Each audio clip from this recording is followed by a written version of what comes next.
So this session is really just an informal Q&A. It's an opportunity for you to hear from the current students and alumni. And you can ask also the program staff if you have specific questions for us about admissions or about the program. But what we're going to do is, first of all, we'll start and we'll have each of the students introduce themselves.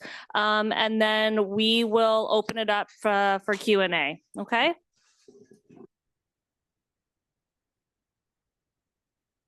And I'm emphasizing in the digital world and security.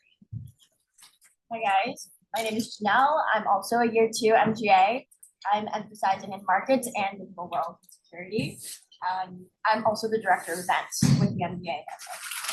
Hi, you just heard from me. My name is Sam. I'm an MGA 1 and I'm focused right now on security. Yeah, you're stuck with me again. When I was at Monk, I emphasized in security.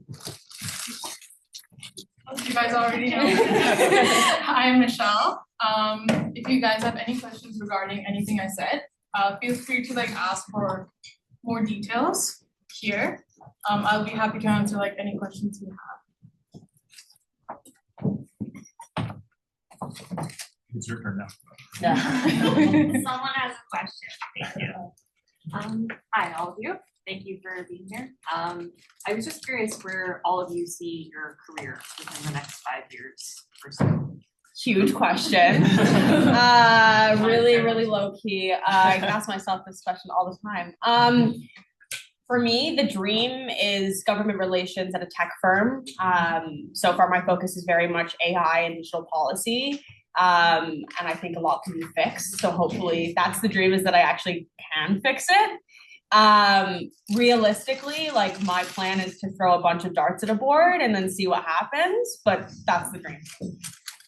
I would say for right now, I had the opportunity to work with the UN. I was in the Secretariat in New York this past summer. I was with the Fifth Committee's audit group. And through that experience, I realized multilateral organizations and institutions is not really for me. So right now I'm looking towards the private sector, thinking maybe banking, and seeing whether risk and governance is something that I'm interested in. Yeah, looking out 5 years from now, like I mentioned in the last chat or discussion, I'm very interested in security and defense, especially in a public service setting, being able to give back to the country where I'm living. So for me, that implies working as a policy analyst for someone like D&D, but there's other options other than just the national level too. I guess there's international if you want to look at GAC, Global Affairs Canada, but then there's also local options for things like that too. Works with people like that and has meetings with diplomats that you said. Yeah, so there are a few different options there as I'm trying to reach that goal. 5 years? I don't know.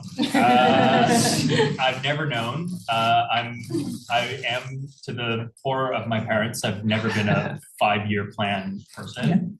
And I think that not to say that I take it one step at a time or that I don't have my career path in mind, but I want to be in a position where no matter my role, no matter the work that I do or the place where I work, it's meaningful work. It's meaningful work that I can look back on and be proud. And I don't know how good of a career advice that is, but it's worked out so far. That's a tough act to follow, but I think I would echo a lot what was said previously, that I'm not entirely sure what the next 5 years look like, specifically also because the environment is a lot different for international students. So the trajectory that I would take would be a lot different. But currently, my focus is on either private sector or policy analysts and stuff like that. So yeah, let's see where time takes. Okay, we're just going to use the mic because the people over there can't hear. So I think we're just trying to troubleshoot here. Hi guys, thank you so much for coming here. My name is Mihika. And my question was for like everyone, because I'm planning on applying to Monk. So like, what do you think that we should include in our personal statements? Or like, are there any skills from undergraduate level that we should like include specifically? Or is there like any kind of advice that you can give based on just like personal statement and skills required? We gotta share the mic. Okay, perfect. Great question. I have to say, I don't know why I'm here. Thank God I am, but like I can't tell you what the secret sauce was in my application. What I would suggest in general is highlighting any extra curriculars that are very academic in nature. So I really focused on the fact that I went to undergrad at U of T. I was a Jackman Scholar. I was a research assistant. What profs I knew really made a difference in shaping my application. They are your academic references. I think reaching out now and starting that professional relationship with the professors is my biggest top tip. Like, you want to make sure that your profs know who you are, so those references seem really real. I would agree with Anya. I don't think there's a secret sauce because I didn't focus on any of what she had just said. I think, again, like having good references is a good idea. Profs would be great. Any other sourced resource in terms of work experience and whatnot. But I focused my application on being more global-minded, if that makes sense. I had done an abroad trip, an exchange trip in Madrid, and I spoke to the cross-cultural collaboration that happens there. I spent some time in Morocco and I spoke to that. So just again, I think the best advice would be to focus on you and why you would want to be interested in Monk and what Monk would gain from your experience or you being there. Yeah, well, I don't think there's a perfect answer, like they mentioned. I think you can, because it is a global affairs program, really emphasize the global in your background. And I think a lot of people, especially when I was sitting in your seat like a year ago, which is crazy to think about, it's pretty surreal. But a lot of people, I think, were selling themselves short that they didn't necessarily have global experience, but that can come from a lot of different areas. It's not just, did I go study abroad for 6 months or a year? Like, for example, in my application, I didn't get the chance to study abroad. It was canceled because of COVID. But I do have a lot of personal interest in just things going on abroad. Like growing up, my dad was in the military. And I was always watching, because it was important to what he was doing, what was going on in the world. So even a connection like that, even though I'm not physically leaving the country where I was, is still a good connection and a good global piece that you can add to your application. Yeah, I would say no secret sauce, but also differentiate yourself. Do not hide who you are is, I would say, a good thing. I mentioned my academic and my intellectual interests in my applications, but I also mentioned the fact that I did theater and I did music. And yeah, it makes a lot of sense now that I'm a theater kid. But these are ways in which the person who reads your application keeps your name in their mind. And at the end of the day, the application process is a human process. And I'm not saying to embellish or lie, definitely don't do that. But yeah, try to make yourself shine through that application, whatever that works. If it's focusing on your intellectual interests, you think that's your strongest suit, go for it. If you think it's your extracurriculars, your ability to communicate, your creativity, also go for that. There is no wrong answer, but the only wrong answer is the one you think they want to hear. So just to add on to that, a lot of the times people confuse the personal statement with like cover letters. Like, don't make it sound like what you did, and don't try to like think of things that might like impress the other person. The purpose is to make yourself shine. Who are you? What are your experiences and what makes you unique? So whatever like it may be, like how that reflects in your career, how that reflects in the activities you are a part of, like what motivates you like every day, what motivated you to come to Monk. So just, it should be a reflection of who you are as like a person and what are your like motivations in life. So yeah.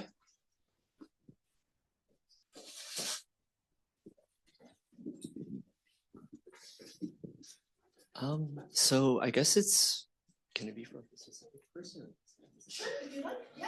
I guess it's kind of for like everybody. If anyone has like sort of any insight, or I guess I know specifically, sorry, and Antoine.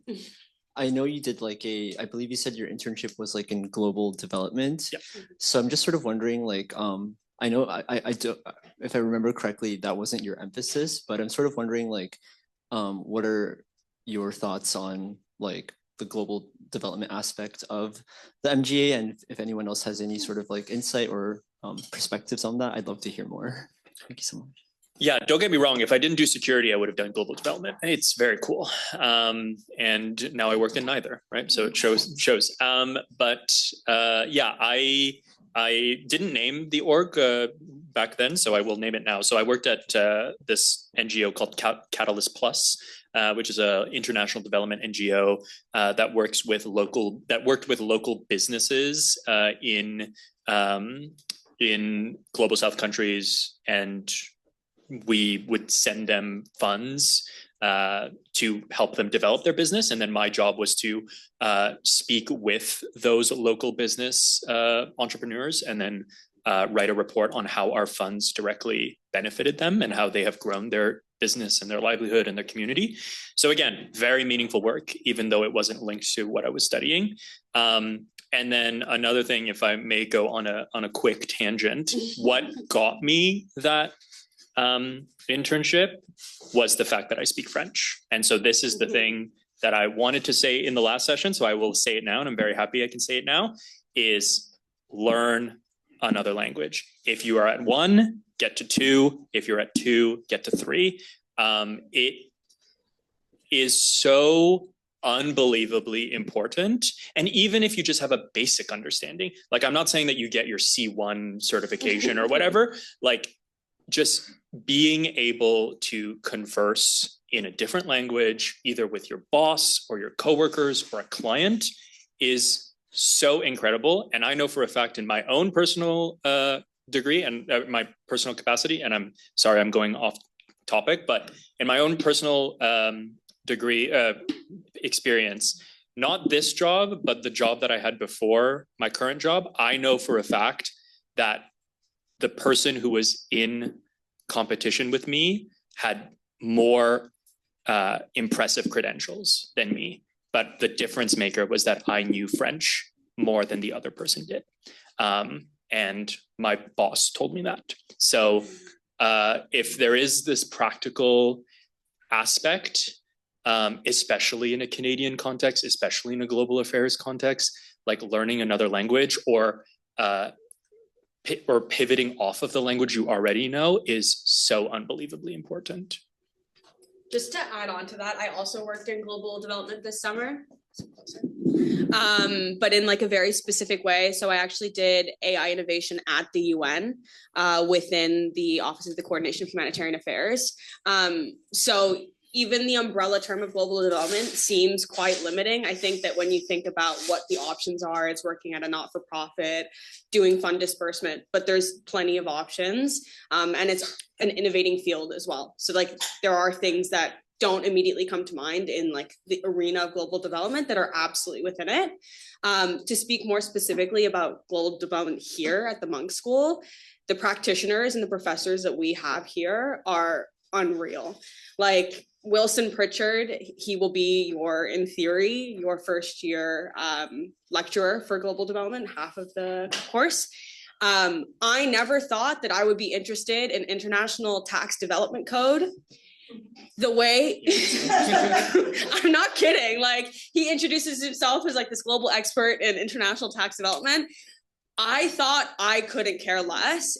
The way that he lectures about a very specific topic in global development makes that so rich of an experience that you also become interested in the way that tax and its implications have like genuine real world effects in global development. So I highly recommend delving deeper into that. There's also a question in the chat that's, I'm not sure who mentioned it, but someone is asking, whoever did Digital World, is their emphases, what their favorite course was? Ooh. So I also now am a TA for Digital World. We have many also lecturers, practitioners here in the digital world that are increasing. So we have some new professors coming. My favorite course so far has been the politics of the internet with Sverrir Steinsen. If you want some fun, light academic reading, I know, again, oxymoron. He has a paper called Why Wikipedia is the Best Last Place on the Internet. It is an incredible read, and it's just really interesting to conceive of digital platforms as in a non-neutral way, so in a political way, in political theory, why governance matters in these structures. That would be a highlight for me. On the AI side, there's tons of courses. Let me think. There's Jackson Kahn's course on the MPP side and AI digital regulations and policy. We have a practitioner from Harvard for next semester coming to talk about AI law and big data law, which is the course I'm most excited to take. But there is a whole wealth of options in the digital world that are obviously ever expanding. And you can look at the full course list, but politics of the internet, good starting point. My question is for you, Antoine. Yeah. So for the languages, did you just, is it specifically just for French, or do you think it's the same for other languages as well? In a Canadian context, French goes a long way, but any other language, and you will notice, like in the global affairs, I think global affairs now lists 6 or 7 high value languages. I can't name them off, but like I know it's English, French, Arabic, Mandarin, Spanish, and there's one more, probably Russian. That's one of that's only in the global affairs, in the GAC context. I know that the UN has its own list of it is the same list. Yeah. There it is. So that is a wide net of language families. So if you don't necessarily have one of those languages under your belt, hopefully you have one that is similar. And you find your ways. The beauty of being in Toronto and being in Canada is that there are so many resources, both in UFT and Monk and outside of it, to learn another language. And like, I don't know, even German, in specific contexts, or whatever other language that, like, mono country language, it's still better than just having one. Like, more, the greed is good when it comes to languages. I have one more question, sorry. What other skills, maybe this is like for all of you guys, what other skills do you guys think like employers look for? There's like a lot of certificates that people do, like, I don't know, yellow belt, black belt, like those things. Do you guys think those are like helpful for internships? I can start again. I echo the languages. My internship, I did it in the Netherlands. I can speak Dutch. Absolutely, those things are directly correlated. The thing that all employers will push to you now is soft skills and being able to be the confident, effervescent person in the room that knows what they're doing, has drive. Specific skills, like, know Microsoft Office suite. Like, don't lie about it, like, actually know it. Highly recommend a TikTok scroll on Excel TikTok. You'll just learn and absorb a few things, but like, for sure those things will come in handy later. I would echo that. I really do think Excel is pretty important in PowerPoint. The amount of times that people will pull out a deck and be like, how do you make a really good deck? Or even in the policy sphere. Like, we had a workshop the other week on policy decks, because that's like the new thing. Be a good writer. Yeah. Learn how to write briefs. Learn how to get rid of words that you don't need. If you can fit it in one page, fit it in one page. And that's also another thing with the difference between a purely academic master's program and this one. I always found that I wanted to, if I had a 5,000 word essay, I always found that I could have written 8,000 or 9,000, and the challenge is to bring it down to that word count, that limit. So for me, in my master's in history, that word limit was the ceiling for me, but it was the ceiling. This one, it was the floor, and I had to stick to the floor. But be a good writer, be a concise writer. ChatGPT is not going to replace writing anytime soon. I don't think it will ever replace writing. And you can tell when something is written by AI, and you can tell when something is written. And it's also, AI is great because now there used to be only two things. It used to be comparing bad writers to good writers, and now it's bad writers, good writers, and AI writing. And having that extra layer of being a good writer will just open up doors for you. Yeah. If I could, go ahead. Oh, okay, thank you. I would just say that one soft skill that I believe is really important, and which will also be echoed like once you're in Monk, is learn to work in groups, even in spaces where you don't necessarily agree with the people. So it's I think it is often like an underlooked skill, but it's a really important one, especially within workspaces. So I did like a few years of work experience before coming into Monk, and like I can tell you firsthand, like there were times where I was working with colleagues where I was just like, why are you doing this? Please. But it's really important to find like similar ground, even if things are a bit rocky. So I definitely say one of the main things that employers recently like are looking for is working in a group setting and how well you can manage working with like different people from diverse backgrounds and diverse experiences. Yeah, different skills are going to depend on your job too, like whatever you're applying to, but something that helped me in my previous role and blends the worlds between qualitative skills and quantitative skills is being able to translate whatever you're researching or talking about to general people. So like in my past role working in investment management, I can go however deep I want into a company or a fund or a sector. But if I'm not able to translate that to a client who has 5 minutes and doesn't really know what we're talking about generally, then I didn't succeed in my job. And the same thing goes in the global affairs space, being able to translate an issue or a policy to a policymaker or someone who needs to make a decision is super important. And one final point to add to that. Can I just, sorry, they can't hear you, so. Sorry. Back to Anton's point too, learn how to write a good resume. Be succinct. You don't need to ramble on in your resume. Think about the most valuable skills that you have there and learn how to write those bullet points too. Use your action verbs, quantify what you did, right? That I think would go a long way because that's the first thing a prospective employer looks at along with your cover letter. So get those two down. Yeah, hello everyone. Thank you guys for your time. My name is Maria. Actually, we have some in common because my father was in the military too. I attended drama classes and I know Russian and Ukrainian. Okay, so my question, because I'm an international student perspective, I have a question, Michelle, maybe you have some advices, especially for international students who would like to apply. Yeah, thank you. So advice in sorry, anything specifically if you're asking? I mean more about cover letter and resumes because, for example, for me, I finished school in Ukraine, of course, and that's why I'm curious about, some subjects and how it's better. Maybe there is some difference between a cover letter when you're international student and when, of course, you finish Canadian university or American, because I believe that there is some difference. There is. Yeah. So for like I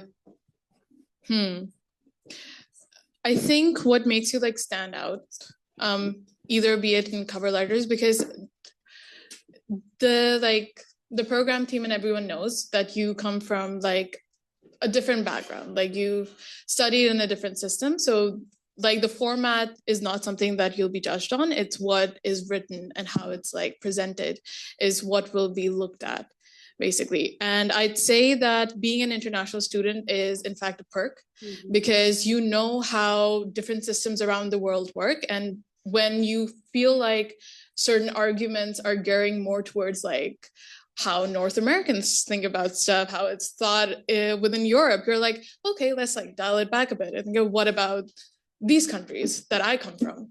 What does this mean for us? Like you're talking about like this major projects, but let's dial it down. What does that mean for the rest of us? So you bring a lot more subconsciously to the program that you realize, and I'm sure it reflects still in like your resume, your cover letter already. So just make sure that whenever you are talking about yourself, be proud of like your like individuality, because I tell you, like, I'm not exaggerating. This is something that will help you stand out, not just in your applications, but also in the work you do. So embrace like your uniqueness, because that's something like uniquely you. So yeah. So the microphone is making its way around. Go ahead. I was just wondering, it sounds like the research assignments and work overall in the MGA differ a lot from work you would do in your undergrad. So I'm curious as to what skills you feel like you took from your undergraduate studies that have helped you in your master's, and what you did to adjust to the different expectations in the MGA program. Can I hop in first? Yeah. Okay, how's this? Better? Yeah, so I guess I'm the closest to my undergrad, so maybe I can speak to this. I'm sure you guys have some good advice too. But for me, a skill coming out of undergrad, or I guess a difference coming out of undergrad versus grad school is undergrad, you're being told a lot of stuff, and you're expected to know what's going on, but you're not necessarily using your voice. And in the role that I held after undergrad too, I was more executing. I wasn't necessarily sharing my voice. Like I would share it with my manager, my portfolio manager, but I wasn't necessarily speaking to clients on like a day-to-day basis as much as they were. So the big difference between that and then coming to grad school and monk school is being able to form your voice. Professors way sooner than I thought they were going to are saying, what's your opinion? And then back it up with some evidence. So that was one skill that I think would be helpful in grad school. Just to echo what has already been said so far, the writing is very different. You're not assigned major essays, you're going to be assigned specific reports or policy opinions or briefing notes. And because it's a professional degree, it's teaching you how to write for the jobs that you are aiming for when you graduate. So it's a different type of writing. That's not to say that what I took from my undergraduate degree was my writing as a skill and then learning to apply it in a new context. To echo Antoine, it's very much about learning to take what you could have said in 2,000 words into 5 bullet points. How do you translate to a decision maker exactly what they need to know in as short of a time as possible? That's the key takeaway for this. If you come from a humanities poli-sci background, you probably already know this. If you come from a more science background, maybe not. You need to prioritize what you read. In a paper, like already in undergrad, you're already assigned too many readings that if you read cover to cover, you do not have enough time to do it. In Monk, it's that times 1,000. You do not have the time to read every word of a reading for one course, let alone all of the other courses you're taking at the same time. But that's just because you don't read the whole paper, right? 20% of the paper contains 80% of the information. Mm-hmm. That includes the abstract, the intro, the conclusion, maybe a few topic sentences, right?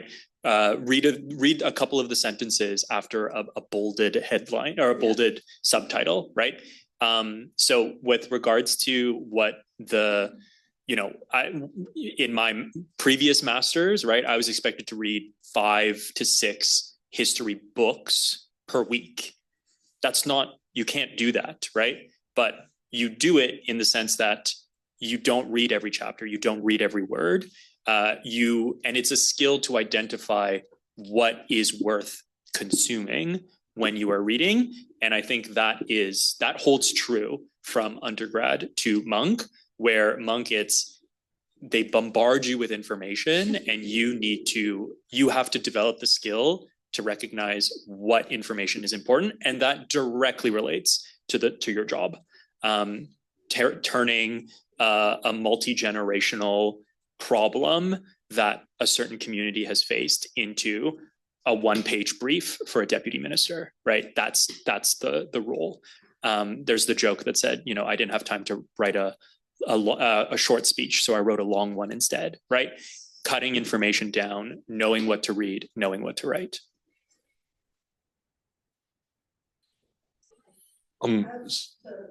Hi, I just want to thank you all for coming today. So my question is sort of everybody.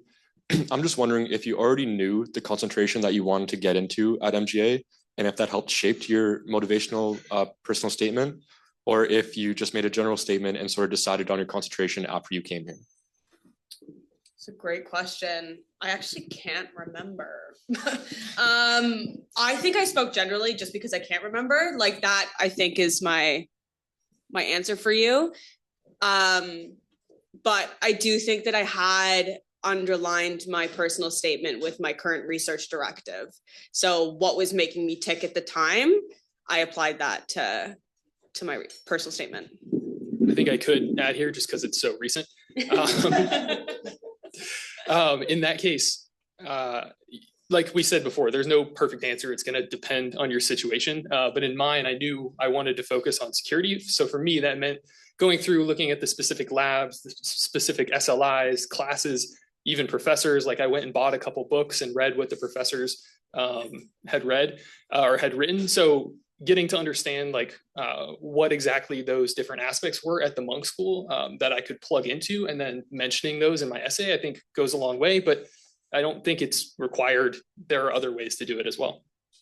So I'd say that your interests might change with time. So I came in here with a focus on like security, but then you soon realize that what spaces are open to you, what do you have access to, what do you find interesting. That's the purpose of having all of the major emphasis courses within the first term, because for me it was more, I didn't realize how interested I would be in innovation. I didn't realize that markets would be something that I would want to pursue like further. So just like, even if you have like an emphasis, I know some people who started with one emphasis and now they're ending with that, but do keep an open mind. If you think something is interesting, talk to the professors, like talk to your peers, and like just allow yourselves to like explore more as you go through the master's journey. Yeah, I personally, now this doesn't work for everyone, but I did a course / professor first approach. I looked at the courses, I looked at the professors that I wanted to work with, I looked at the courses that I wanted to take, and then, you know, cobbled together an emphasis, right? So, you know, you can probably tell just like the difference in, we both are planning on emphasizing insecurity, but, you know, you can probably tell like there's a difference in like attitude or I guess closeness with the security field that Sam and I have. That's not because he is more passionate about security than I am. It's just more that my approach was more exploratory as opposed to yours, which if I may assume, is a little bit more directed. And no strategy is better or wrong, right? So if it was, you know, it's almost like a coin flip. I think it was, I didn't get into the waiting list of a course, and that went from like development versus security, right? So that's another example of just doing what you love, and what I said before, right? This is a tough program, so like you better enjoy what you read and what you study.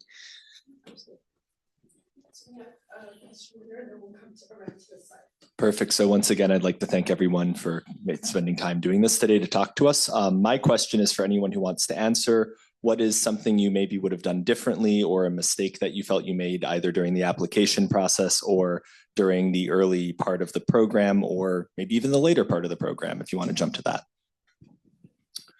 Yeah, I guess I'm the only one who's out of the program. A mistake, I wouldn't necessarily do a mistake. I would probably just do it like in a sense that I would have liked to go abroad. So I didn't go abroad for a number of personal reasons. And but I loved the semester that I was here, right? So that's not something that I can think. I think one is biting off more than I can chew, specifically for a few SLIs that, you know, it's better to do one SLI and like really, really do good work in it than do like 2 or 3 or 4 and just be a face in the room in the SLI. And in my last year, I was a part of 2 SLIs, and I definitely prioritized one over the other. And in hindsight, I should have stuck to the one that I prioritized. And yeah, so I would say not knowing my limits in the last semester of my second master's was probably a pretty something that I would have considered differently. Yeah.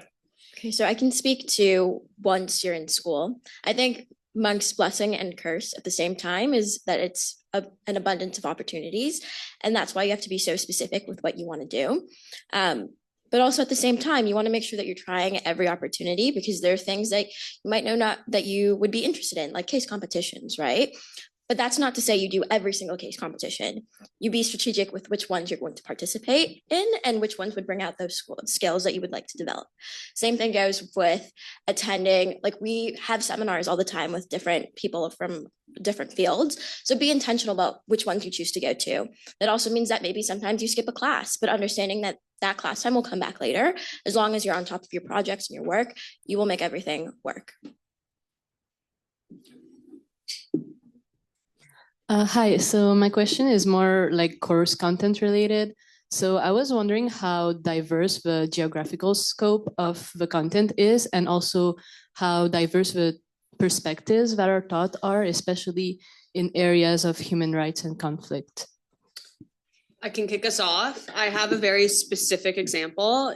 Again, the answer is going to be annoying, but it's what you make of it. If you want to specialize in a regional area like Latin America or Southeast Asia or China or Australasia, like that is all power to you. I currently am taking a seminar class with Marcy Shore, who's specifically, I've never taken a class like this. It's specifically and only in Eastern European literature and intellectual thought. That has been a fantastic experience. But again, it's the idea of if you want to do something, you have to find that path to do it. Once you're in the class, intellectual freedom. A lot of classes are run by Chatham House rules. Whatever you want to do, whatever you want to say, whatever you want to research, it's power to you.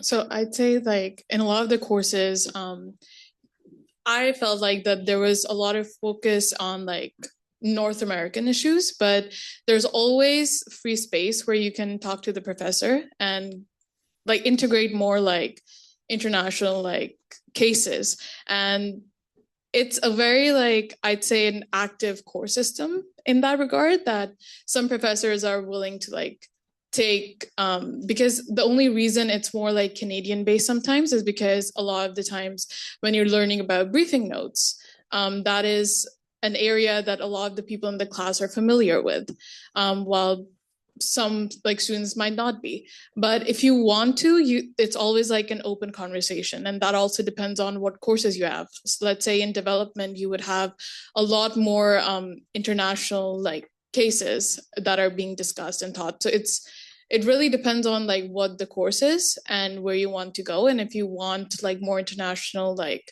cases to be discussed, you're always like welcome to talk to the professor about like including stuff that you wish to see. Okay, we're just gonna move down this way and then we're back around that way. So go ahead. Yeah, so I have a question for everybody. And I'm particularly like myself interested in markets and innovation emphases. So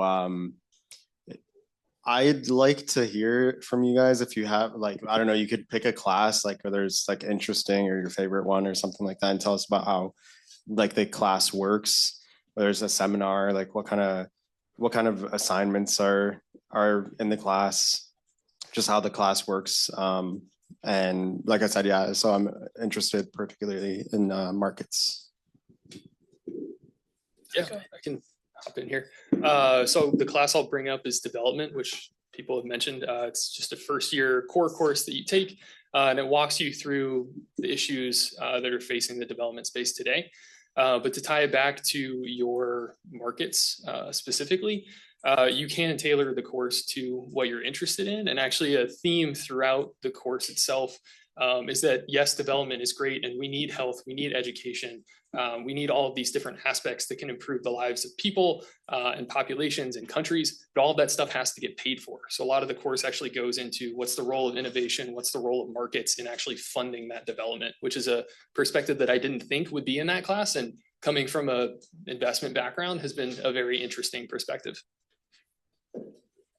So I'd say that one of the courses that I'm taking right now, which is the public-private sector, it's sort of, even though it's like a development course, it does have different elements of like markets, policy. So it'll never be like there are specific like markets-based courses, but it's mostly, you'll find courses that are integrated with different aspects and different emphases as well. You okay? So it's a very like integrated like system. So you'll find a lot of courses that you will be interested in, and it'll give you a chance not only to explore like the markets aspect of it, like different theories and related to that, but how it integrates within the system as a whole. So yeah. I'm showing my age, but is there a first year innovation class still? Yeah. Okay, yeah. So there is a first year innovation class as well. Probably behind security was probably my favorite first year class. I assume Professor Ornstein is always there. Actually, one of my biggest regrets is actually not taking his class on the welfare state. So there's a specific class about the what is the welfare state? How do we conceive of the welfare state? Different examples of the welfare state. So, if you're looking for a policy wonk in the weeds course about markets and budgets, you will be able to find that here. Just to speak more about what the assignments look like in innovation, especially in the first year, you begin with sort of picking a country. The list is expansive, so it ranges from Mexico to USA to South Korea. Once you hear these countries, they'll become increasingly aware of why they are leaders in innovation. But initially you're like, why am I going to talk about these countries? And then you're assigned a group of 5. You then explore any topic in innovation as related to the type of innovation. So it could be marketing innovation, it could be policy innovation, it could be manufacturing. There's a whole host of things. And then you essentially argue the case of what needs to change and why. For my example, I was in a team for the USA. We talked about how we'd innovate the student debt crisis in the US. You can take a million options, but it's whatever you want it to be. And that's the beauty of the course. How do you innovate? It's sort of, it's the light bulb moment, right? Yeah, if I can just hop in very quickly for last thing. In my first year innovation class, there's a long list of countries. One of the countries that was not listed was Cuba. And there were about 6 or 7 students that were interested in specifically Cuba's medical innovation industry. And so the 6 or 7 of them came up to Professor Ornstein and was like, we want to do the talk on Cuba, and he let it happen, and it came in from the ground up. So that's another example of like that tailoring. So it's not just tailoring in an individual context; it's also tailoring. You get people together, you create a group, and that Cuba presentation was the best one by far.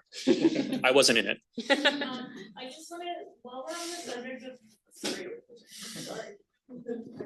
So while we're on the subject of courses, and Sam will know this because it was the main topic of our check-in we did a couple weeks ago, can you talk a little bit about group work and how much of it is in the program, pros and cons? Because we just want to make sure that everybody understands that there's a lot of group work in this program.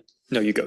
Sure. Okay. Yeah, there is a lot of group work. There are pros and cons. I can't speak to the second year. You all could Let me know. I think group work might decrease in certain classes, but maybe not. No? Okay. I'm seeing shaking heads. Yeah, group work is a large part of the courses you're going to take in first year and second year. All classes have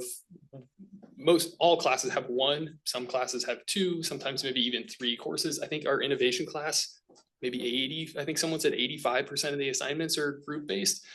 Which is great in that class because innovation has to happen within a group. That's how it works. But those groups aren't always going to be the same thing, which is one of those cons. It's going to be shifting people, which is also a pro. You're going to get to meet a lot of your course, but coordinating those schedules is difficult at times. But at the end of the day, you're getting to meet a lot of different people. You're getting to learn how different people work, what their different styles are, where they come from, and their different ideas. And that's going to change based on the course. You might be working with people in your security class, and then there might be overlap, and they have completely different ideas in your development class. So getting to meet with them is super important, not just to be able to understand like what's going on in the class and different people's perspectives, but also it's going to help you once you graduate as well, make those connections outside of the monk school. Well, if you think about why the intention behind that would be, you think about this field, and there's basically nothing that you would do in this real world where you wouldn't be working with other people, right? So it's fostering those skills now. And Michelle brought up the international experience, right? So it's getting perspectives from different people and seeing how you could fit all of that together to come up with an end result. Right. And I think that's the biggest takeaway. As much as you might hate the idea of group work, we come out of it and we're like, hey, it's not that bad. So I'll be honest. I'll be honest too. Okay, but all jokes aside, there were like a lot of moments where people, when they first like get into the program, there are like a lot of like group-based projects, and there are a lot of people who are comfortable with like individual assignments and all, but that's the purpose of having a lot of group assignments, is to get you out of that space, because it is a professional degree, and like once you graduate here, you are expected to work in like an office setting where you have your team, and you don't always get to decide who these people are, how you interact, how like your work styles like differ, or how they match, or how like what time coordination and stuff like that. So these are all like practical skills that you're forced to learn. And every project you'll have like either a different group, or in case of like our innovation course, we had a single group that we had to work with throughout like the 4 months that we took the course. So it's like a different variety of the ways that you like work as a team, because again, this is a professional degree and it's preparing you for like how it'll be in the real world, and how you interact with people who are different, who have different opinions, how you like work, create, like come to like a similar like surface where you understand each other and work like coherently. Yeah, so pro, there's a lot of group work. Con, there's a lot of group work. Like I'm gonna be the most honest, there will be times where you see people in your cohort, professional, intelligent people that you're like, I don't even trust you with a pair of scissors. Yeah. But then in my work right now, there are a few people I wouldn't even trust with a pair of safety scissors. Yeah. Like the grass is always greener, in the sense that you don't know what is going on in people's lives, right? Someone loses a family member, didn't get enough sleep, you will, I'm saying this now, you will have negative experiences in the group work. That's just an inevitability. It's how you put those negative experiences in context of the people you're working with, because these are your peers, these are your friends. And also, how do you move on from that, right? I can say it myself. There have been group works where I was the reason why the group work succeeded. And there were also group works where the group succeeded despite me, right? I've been on both sides. I was the one carrying, and I was the one getting carried. So that is and sometimes maybe you find yourself to be always the one carrying, and hopefully don't find yourself always getting carried. But, in the real world, it's so much more baffling how people get into positions of power that have no business being in positions of power. And so the training wheels of that is Monk, because we have the benefit of all being intelligent, competent people. And this is probably the last time in your life where you're going to be in a room where 90% of the people are intelligent and competent, right? Just a final word to echo Antoine. I don't know if you can tell, but I'm a yapper. The group work for me wasn't so much about learning group dynamics. That's been happening my whole life. You've been on a sports team, you were an undergrad, you had group work then. The takeaway was I know now how to work with different teams that I don't agree with. I learned how to bite my tongue. And it was very much, I'm not always going to agree. I am going to have to sit back. The takeaway for me was learning in different group settings how to be me and how I can still be true to myself, but be comfortable with what's happening without always having to be, like up here. Like there are times when you can be carried and that's okay. It's okay. And I'll just add to that, as a professional degree, these are transferable skills.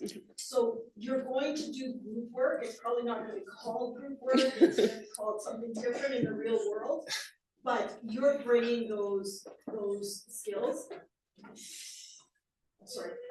You're bringing those skills to your employer, to your places of employment, and those are coveted skills. Those are really strong skills.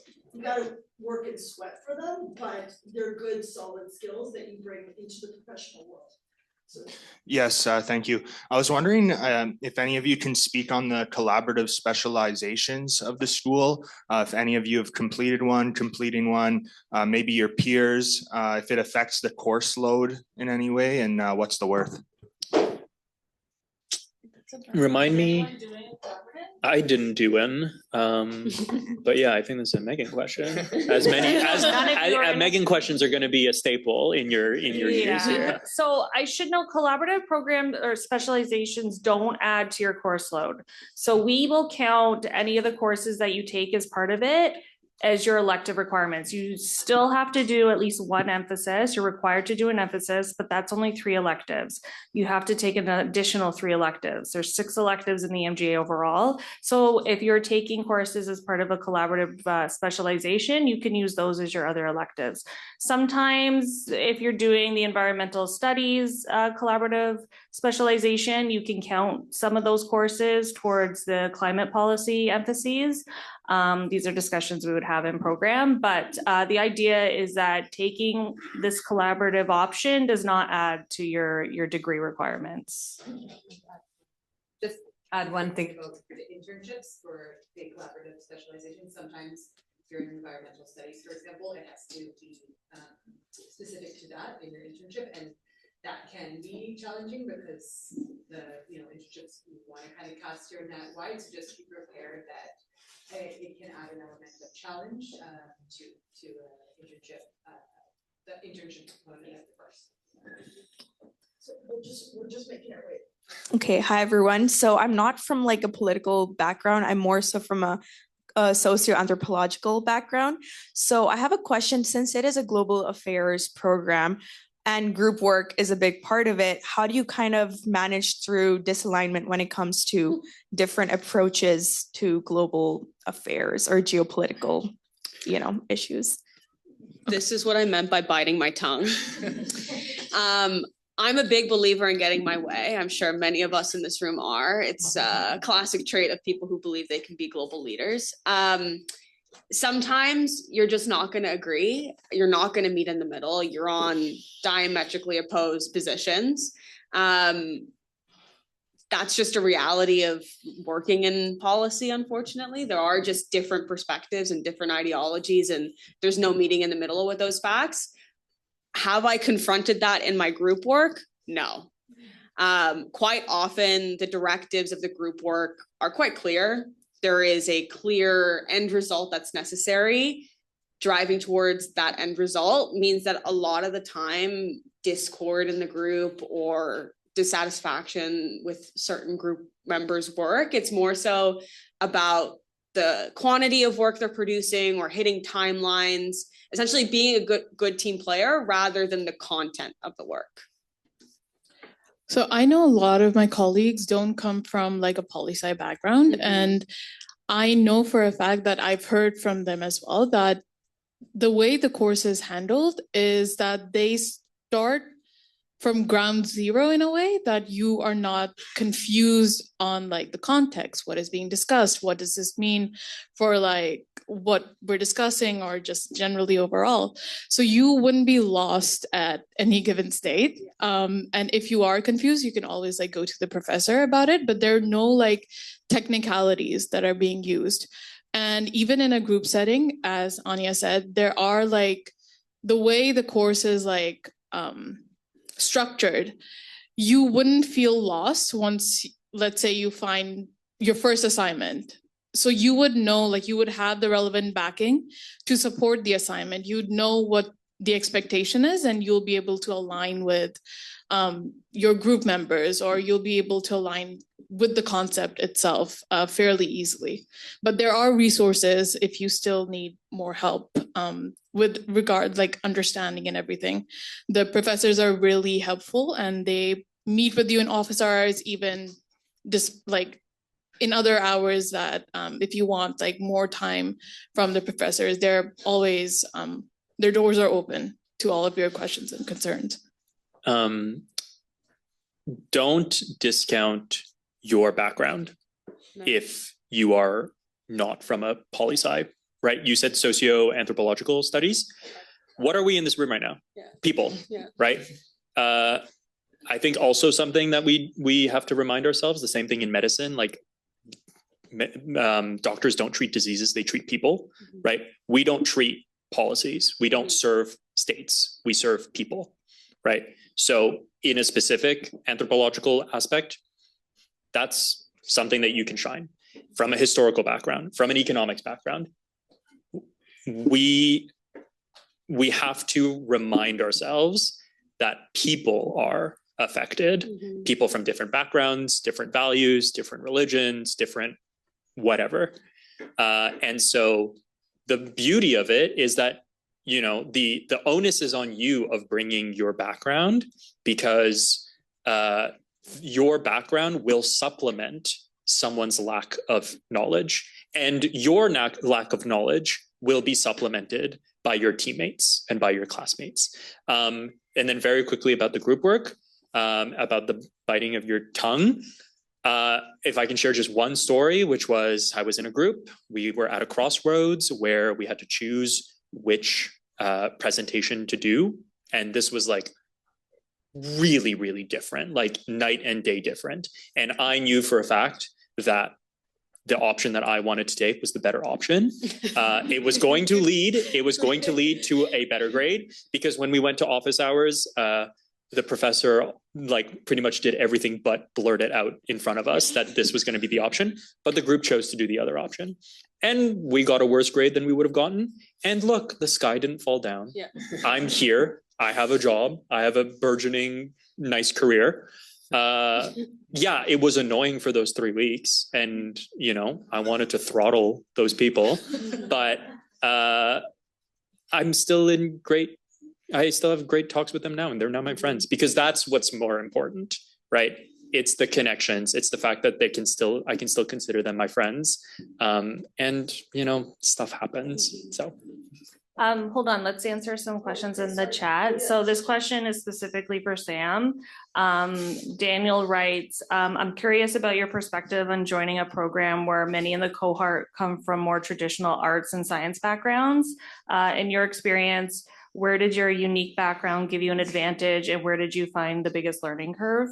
And then for all of you after, Daniel also asks, to what degree do MPP and MGA students work together, like extracurriculars, SLIs, and what are the benefits are there of having MPPs nearby within the same school? So Sam. Yeah, so if I understand the question correctly, it's my background and then why that was an advantage. Yeah, so I actually did do a little bit of arts and sciences in undergrad. I did 2 degrees at UNC Chapel Hill, so one in history and one in business.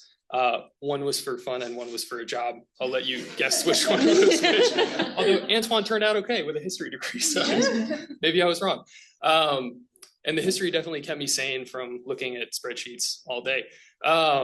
But I think there are important aspects that you can bring to both. I definitely felt like I had a nice blend coming out of undergrad of a bit more quantitative on the business side, a bit more qualitative on the history side.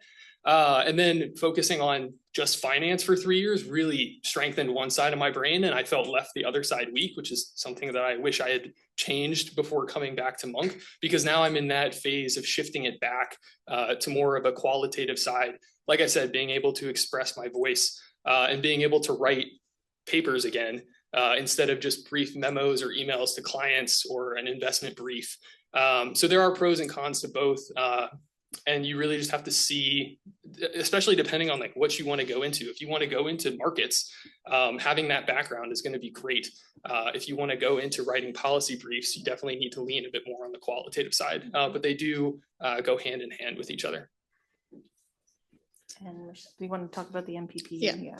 So there are a lot of like opportunities to work with the MPPs.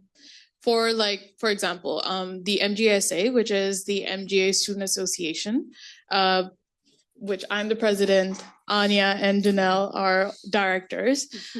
We have like events all throughout the year where we collaborate with the MPPs. So you'll have like good chance to socialize with them throughout the year. And also when you're more towards in like your second year, you'll get a chance to find more electives where you'll find like both MGA and MPPs are taking that courses, and you'll be open to taking MPP courses as well. So you'll have more interaction with them basically. So it wouldn't be like they disappeared off of the face of the earth now that you're an MGA. You will come into interaction with them, and there will be a lot of like good friends that you make in MPP. Also, to add to that, this didn't exist in Janelle, mine, and Michelle's year, but there is an MPP MGA group chat for Sam's year. I know we're getting there, people. So the message is, if you want to make out and carve out that time, it's there. Like everyone's willing, in the same vein that we would be willing to participate with them. They're also excited to participate with us. And then looking ahead in the future, the MGAs and the MPPs, that's 1,100 more alumni that you have access to. So it really just doubles your alumni and it increases your network, right? So the alumni network in general, and the MGA alumni network, can I just say, is awesome. Everybody is so giving of their time and their experiences. I've never met a more collaborative and engaged group of people. But then add to that the MPPs who are out there also willing to help and support, and they're all ambassadors for the programs that they each respectively studied in, and the school. Right, because it's if the school is successful and recognized, and then the degree that you have taken and graduated from is also highly regarded.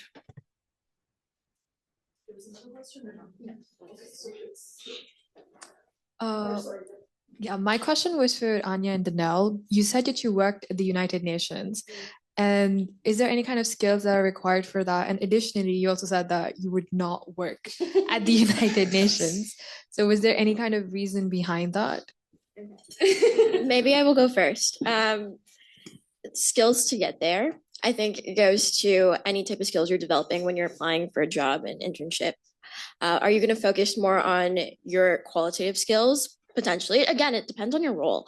I was in the auditing office, so we looked at risk, compliance, oversight, all of those kind of things. So I did have a little bit of quantitative skills that I also had to develop too. But again, it's about synthesizing your data. Can you explain to a regular person what you're communicating? Because these are going into their reports, and those are publicly available.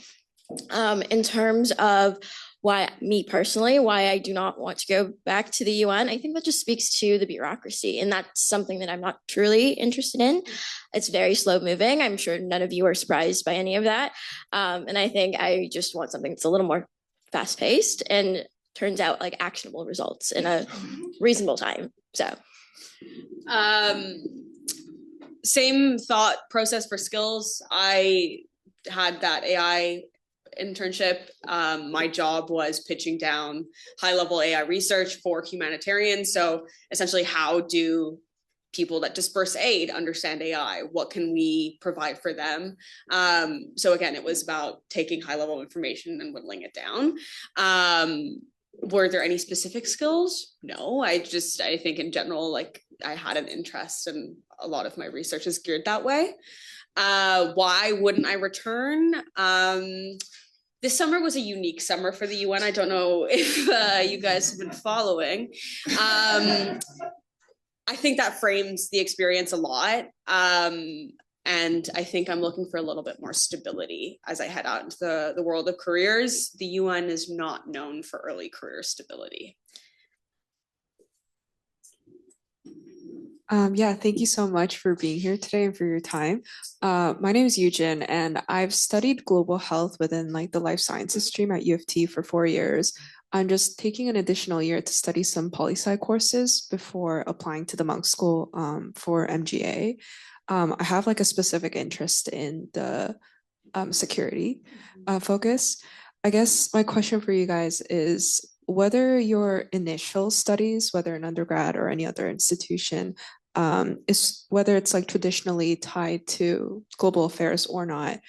In case for me, like I don't think global health and disease is traditionally tied to global affairs as much as like political science. I'm just wondering if there were pivotal moments of how your initial education kind of impacted your interest in MGA or your specific focus in MGA. And I guess like a quick follow would be how you guys were able to express that more effectively in your application or personal statement. Thank you. I'm going to go to the first part of your question first. I don't think you having what you deem to be an untraditional background would be a net negative.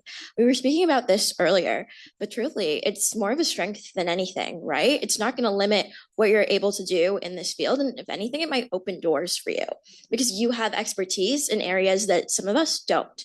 And that's the great thing about Monk. It puts you in a room of people, a room filled with people from different backgrounds that, again, you can learn from. We do competitions with people from Rotman all the time. And so then you get that MBA experience. The MPP, you get a more focused policy perspective, right? And then we contribute with our own. And truly, that's not going to harm you in any way. No time in school is wasted, I think. Yes. That's my father speaking. And also like a pivotal moment was, I hinted at it earlier today at CCF, but I had a pretty cushy teacher career lined up for me. Ontario teacher pension plan, best pension plan in the country, summers off, all that. But it just wasn't for me. And the thing is that being a teacher and having a history degree helped me at Monk. I was a TA in my second year at Monk.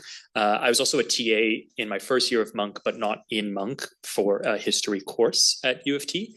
And, global health, business, economics, whatever, it's not wasted time. And, there are some people in the program that it's not a program of 20-year-olds, right? There are people, I would say, the majority of people are in their 20s, but it's a non-negligible amount of people are in their 30s, 40s, even 50s, people who have had long careers, people who have incredibly storied pasts, who create that leadership and like mentorship role in the program. There was a classmate of mine that was particularly motherly to everyone, and she was like such a warm space to be around. It was an incredible space. But yeah, like I wouldn't worry because global affairs, like it is the catch-all.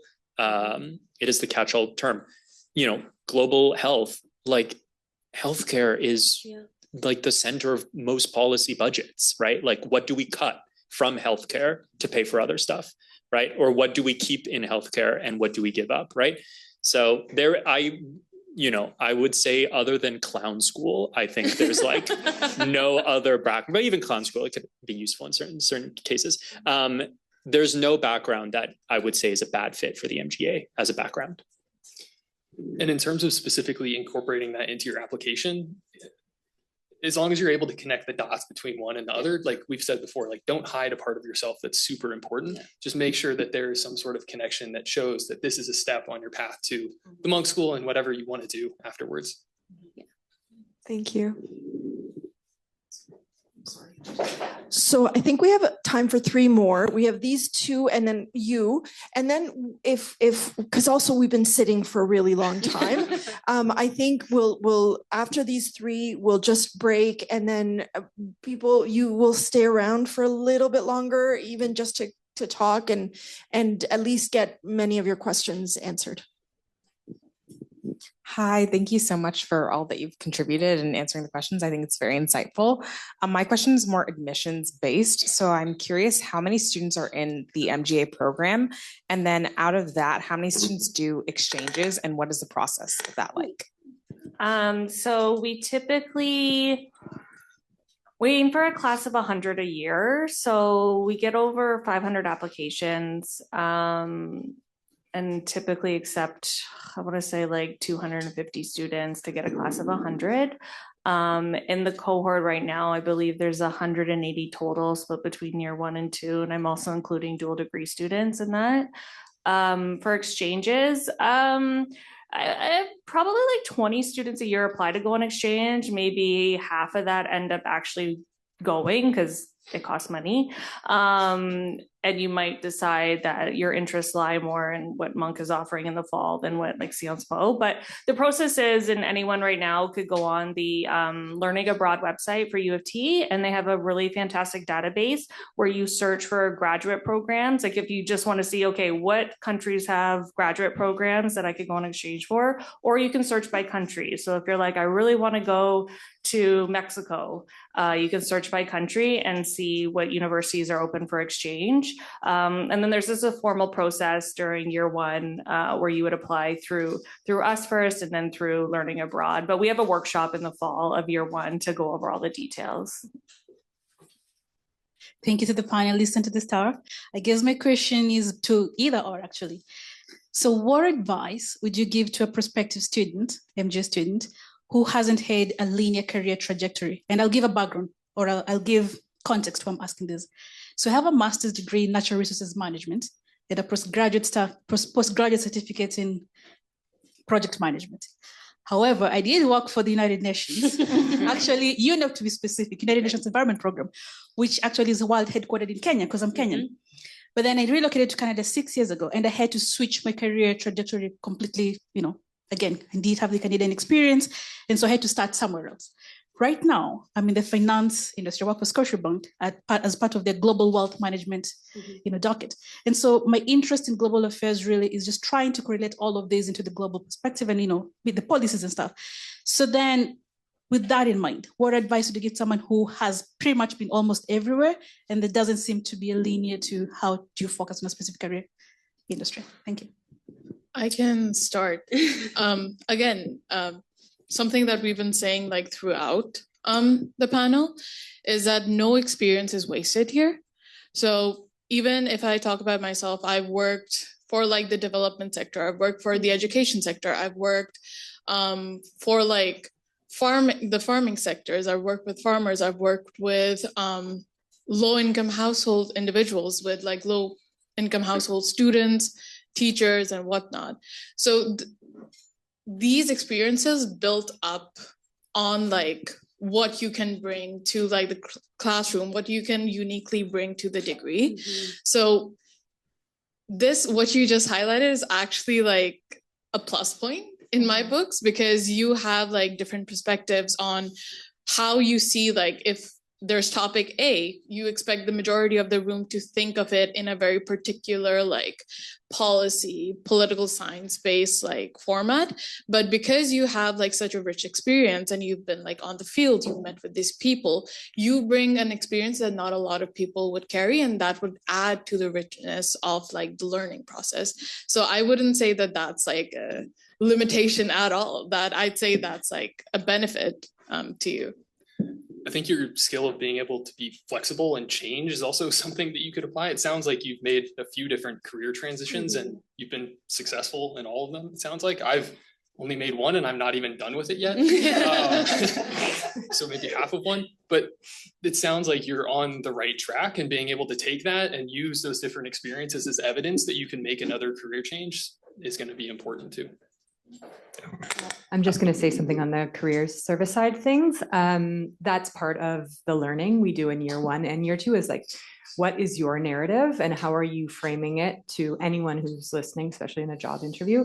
So we spend a lot of time on making it make sense for others, because in general, global affairs people are going to have diverse, maybe non-linear career paths, and it's about you making it make sense for others. So we spend a lot of time on that.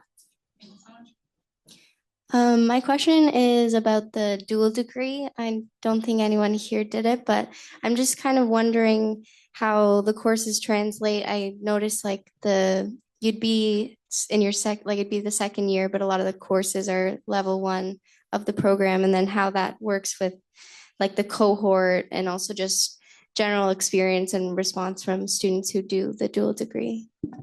Yeah, I'm now thinking we should have invited a dual degree student, and I don't, anyway, note for next year. So I think that dual degree students would tell you that they are very close as a cohort. They sort of form their own group, but I also think, and the students will know, that they do integrate fairly well into the program. Depending on what dual degree you're in, you may have a lot of first year courses when you come here in year 2. So you're really getting to know year 2 students and year 1 students. You might only have one year 1 course if you're in a specific dual degree, and mostly year 2 courses. So yeah, I mean, I think like they have their own little cohort, but they also have the benefit of being connected to the year 1 students as well and the year 2 students. If I may, in my second year, I was kind of adopted by the dual degree cohort. They were great. They were great people. Like one of them, for example, I'm going to Ottawa next week for work, and I know that a dual degree student is living in Ottawa, and we're going to grab dinner together. So the dual degrees, like, they're such cool people. Yeah. Like they are so like different in very different in very striking ways, but then also, you know, they're also just your classmates. So the dual degrees, I think, enrich the program. I also think that we enrich their experience as well. It's a very symbiotic relationship, and if a worry is from the dual degree is that you won't fit in to the broader monk cohort, whether that's the MGA, in the MGA, that's not something to, I think, worry about, because yeah, you have that safety net of those like 15 to 20 dual degree students that you are naturally closer to. But the program is just so small in general that you're going to make friends, and you're going to work closely with a bunch of people. I am not a dual degree student, but my partner is at the law school. I'm not sure what you're interested in, MBA or law, but I've been able to see them interact and like make friends at the law school as well, just through her. So there is overlap between them. People are very friendly. They have a great cohort. I've also been able to see the overlap that happens in classes as well. Like just as an example, we were working on intellectual property in our innovation class a couple of weeks ago, and we really didn't know where to start. And everyone just kind of turned to the left to the lawyer in the room who had just taken an IP class, and she was able to help guide us through some of the issues there. So there's also an academic overlap as well. Also, why wouldn't you want to be friends with someone from London, Berlin, or Paris, you know, or now Madrid? Like the idea that someone will open up a perspective, but also just the world to you, is such an exciting idea. Oh yeah, like I did a solo crash out Europe trip post graduation. Yeah, you did. You're like, I don't know where I'm staying. And I don't know where I'm staying. And I stayed when I was in Paris. I stayed at a dual degrees home and met their mom. Like, it's great. So I think we have one more question. No, that was it. Okay. Yeah, because it's 2. Perfect. So thank you so much to our panelists. Thank you.